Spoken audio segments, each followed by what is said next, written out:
Salut tout le monde, salut. J'aimerais qu'on suive ensemble cette intervention d'un conseiller, d'un ministre congolais qui va en Tunisie, constate que tout va bien, il déclare ça comme ça à la télé, tout va bien, il n'y a pas de problème.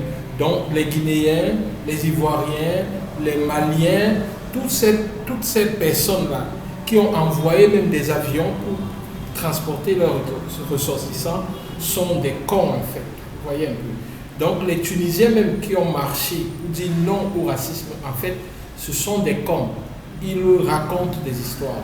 C'est ce que je crois, conseiller au porte-parole du ministre congolais est en train de nous dire. Suivons-le, écoutons-le attentivement.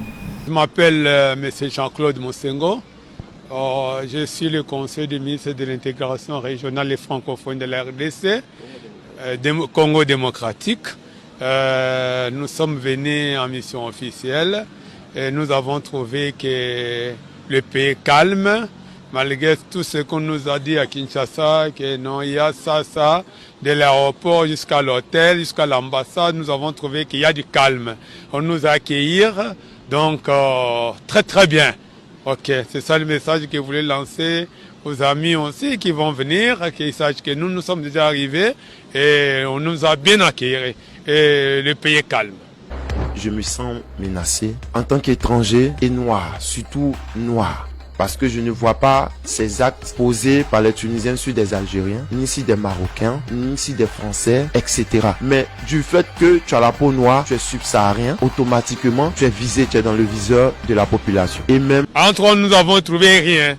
Nous circulons librement, comme vous nous voyez ici. Nous avons nos documents, nos passeports, nous sommes en règle et nous circulons calmement, il n'y a pas de problème. Les arrestations arbitraires sont beaucoup récurrentes. Au niveau de la police, on ne prend pas le temps de regarder tes papiers, on vous rassemble, on vous met dans un cargo, automatiquement on vous envoie au poste de police, c'est là-bas ils vont essayer de contrôler. C'est Djibril, le doyen de la communauté africaine en Tunisie. Donc nous remercions les peuples tunisiens et la police tunisienne. Donc le travail, le pays est calme, tout est bien, il n'y a pas de problème. Au niveau, elle a failli être heurtée par une voiture et elle a crié sur le chauffeur. Pourquoi? Il a ouvert la portière, il a voulu la frapper pour ne rien. Et là, moi, j'étais proche d'elle, j'ai voulu lui dire, monsieur, s'il vous plaît. Automatiquement, le boucher qui était à côté est sorti sur moi. Un autre aussi, monsieur qui roulait à moto, il a garé aussi sa moto. L'autre m'a donné un coup de poing dans l'œil, tandis que l'autre venait avec, et le boucher est sorti avec un couteau. J'ai senti ce mépris-là. J'ai tout juste dit pardonner pour éviter que je sois poignardé à coups. Quand tu suis l'ordre, ici, il n'y a pas de problème. Même les irréguliers, ils vivent ici, il n'y a pas de problème. On remercie le peuple tunisien, vive la Tunisie, à José Maniarou. Salam, salutations à tous les peuples tunisiens. On aime la Tunisie, c'est notre deuxième nation. Merci beaucoup. Vive la Tunisie, vive le Congo, vive le président Tshisekedi. Vive le ministre, son excellence ministre Didier Manzenga. Vive la République du Congo, vive la Tunisie. Vive l'excellence Guy Luando. Merci. Pour ce ministre, ce conseiller de ministre, je ne sais pas trop quoi, qui est en mission officielle pour son pays en Tunisie, tout va bien. Il n'y a aucun problème. Les gens racontent des histoires. Ils se plaignent pour rien. Ils bavardent pour rien. Tout va bien. Plusieurs pays ont déjà fait rapatrier. Si on fait compter le nombre de personnes qui ont été rapatriées, ça peut atteindre 1000. Mais pour lui, tout va bien. Il va certainement dire à son président, non, on n'a même pas besoin de rapatrier les gens. Il bavarde pour rien. Tout va bien. Vous voyez, c'est ça le gros mal de l'Afrique. C'est ça le gros mal. On prend des marionnettes comme ça, on leur donne des postes de responsabilité. Il n'est même pas à mesure de former des phrases. Il n'en est pas capable. Mais il est là, conseiller de ministre, vive lui-même. Et patati et patata. Franchement, c'est une grosse honte. Cette vidéo, c'est l'humiliation. C'est-à-dire qu'un ministre ou conseiller de ministre congolais va en Tunisie humilier l'Afrique pour une seconde fois. Humilier l'Afrique, enfoncer l'Afrique. la mettre dans le caniveau et damer correctement. Tu quittes l'aéroport, tu arrives à l'hôtel, il ne se passe rien, bravo. Tu quittes l'hôtel, tu arrives à l'ambassade, il ne se passe rien, bravo. Tu as tes papiers, tu as patati, tu as patata, il ne se passe rien. Et comme si ça ne suffisait pas, on prend une autre marionnette, un autre farceur. Écoutez les gars, il faut arrêter de danser. Il faut arrêter de danser. Aimé Césaire disait, un homme qui crie n'est pas un ours qui danse. Mais vous voyez des gars, on maltraite des gens, on frappe des gens sont victimes de racisme et vous êtes là pour danser. Vous pensez que ces gars sont en train de danser.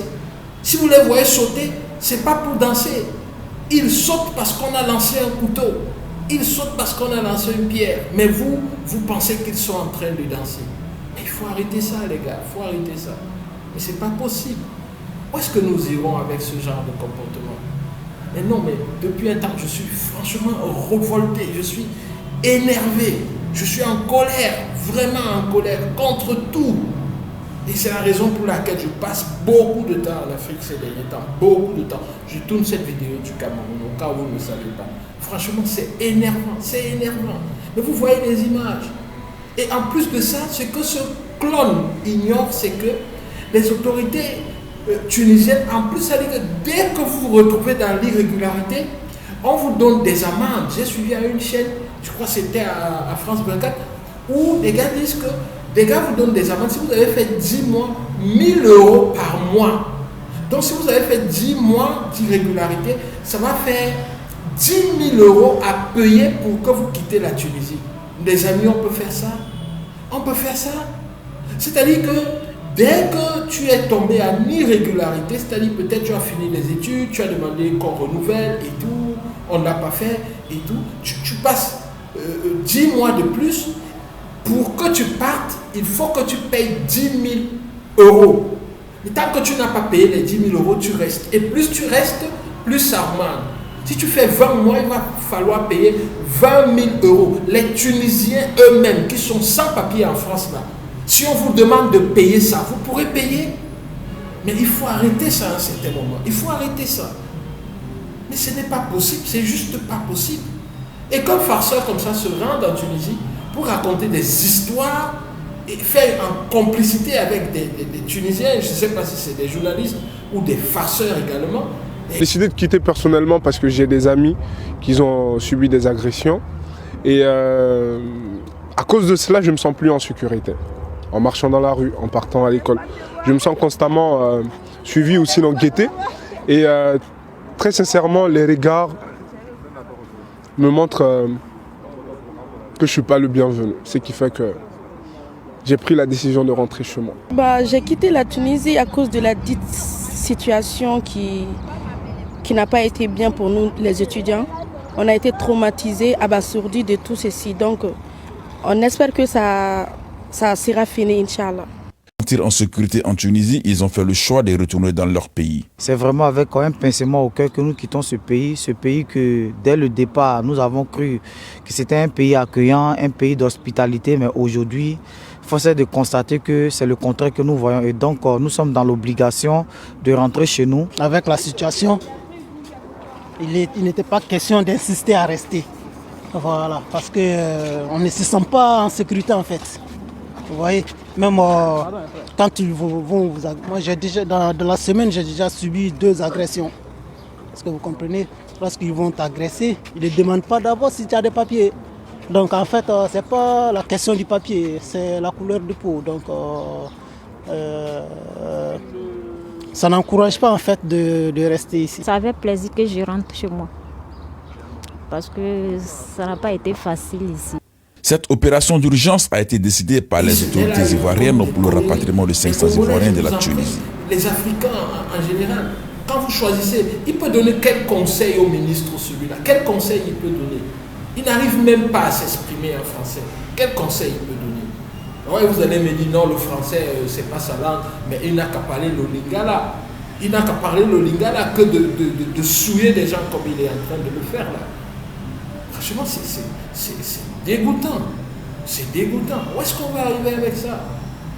On va arriver où avec ça? Quelle humiliation! Sommes-nous maudits? Je pense pas. Je pense pas.